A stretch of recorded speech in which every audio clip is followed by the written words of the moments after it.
Hello party people, this is Jeremy from Jambalaya Plays Games and I'm here with Carla from Weird Giraffe Games. We're here to talk about Stellar Leap, and this just arrived here, and you said it's about to ship to backers?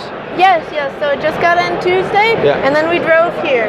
So wow. Stellar Leap, it's a space exploration game for 1 to 5 players that plays in about an hour. It is one of the, like a lighter 4X kind of game. In the game you have a hidden objective, and this hidden objective could be anything like where you get extra points for being friendly with others, or you get extra points for attacking others. There's a lot of different hidden traits. You get 2 of them, and you get to choose which one you want to do, and then play begins. You also get variable player powers, where these variable player powers help you manipulate the dice. Because if you're like me, I roll terrible dice. So you have your individual power to change the dice after you roll them, and this is what determines how the planets generate resources. So if your variable player power doesn't seem to work out, we also have a universal power. So you use one of those, you change how the dice have rolled, and then you determine how the planets generate resources. And every single player gathers resources on other players' turns as long as they have some of their population available on the planets that have been rolled. Okay. These are the resources on here? Oh yeah, so these are the resources that a certain planet generates. It generates these resources if the planet is overpopulated, meaning there's 3 different colors of meeple on the planet, and this is what you get if you use your labor division. Okay.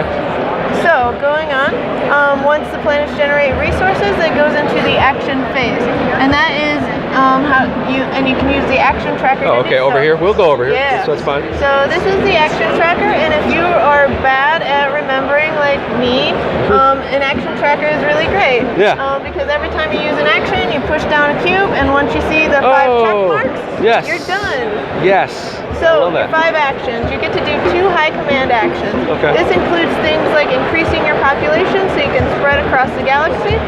You can also discover planets and asteroids. You can tax your populations for more resources right now, or you can attack. And then you have your 3 divisions. First, you have your intelligence division, where you can fulfill missions. These missions give you victory points, and they require certain resources, but they also reward in resources. Victory points are how you win the game, so they're very important. Okay. There's also the mining division. So the mining division helps you mine asteroids. How do you mine asteroids? First, you travel to an asteroid. This asteroid would be 1 fuel and 1 oxygen to get to, because this says 1, so 1 fuel, and you're transporting 1 little meeple there. So you only use 1 oxygen. This has a 3 on it, so we're going to roll 3 dice. The highest dice is a 5, so you add that to the base value of the asteroid, and you get to have 8 food. Okay. Finally, the labor division. If you have multiple meeples on the same planet, you might as well use your labor division and get some more resources right now. Oh wow. Another thing about this game are the events. So the events are determined at the beginning of the game how many you're going to have in the game. If you want to have a game that's about an hour, you should play to 6 events. However, if you want like a long epic game, maybe you want to go to 12 events. Or if you want a 45-minute game, maybe 4 events. Wow. So the events are all player driven. So there are things like completely filling out a solar system, getting to 3, 6, or 9 population, or getting to 3, 6, or 9 asteroids. The events are all listed on the player board, so they're really easy to remember. And the events are really unique too. These are instant events, which just happen and they're done, but there's a couple events in there that are longer lasting. Such as this foresight, where it changes the rules of the game, and it changes the rules of the game until the end of the game. Okay. So the game kind of evolves as you play through it. So basically, when you think that you've really done well on your trait, you want to really hit the events so that you can trigger the end game before anyone else gets where they want to go. Okay. Well, that was a really great overview. Thank you. Now, I know this game has a solo mode, so just give us like a quick snippet of the little bit of differences there. Yes, so I really enjoyed this solo mode. We have different AIs that emulate different players. Oh, so there's multiple AIs. There's different ones. Multiple. Oh. Yes. So the easy AI is like a passive-aggressive player. The medium AI it wants to end the game right now before you can do anything, and the aggressive, really hard one just attacks you mercilessly. Wow. So these AIs are really simple to do. You focus on your turn, then you play the AI, and it only takes about 20 seconds at most. It's basically like reading. Yeah. You just read it, you do it, there's no choice. You don't have to like do something weird like track their resources. Yeah. It has unlimited resources. They're good. Yeah.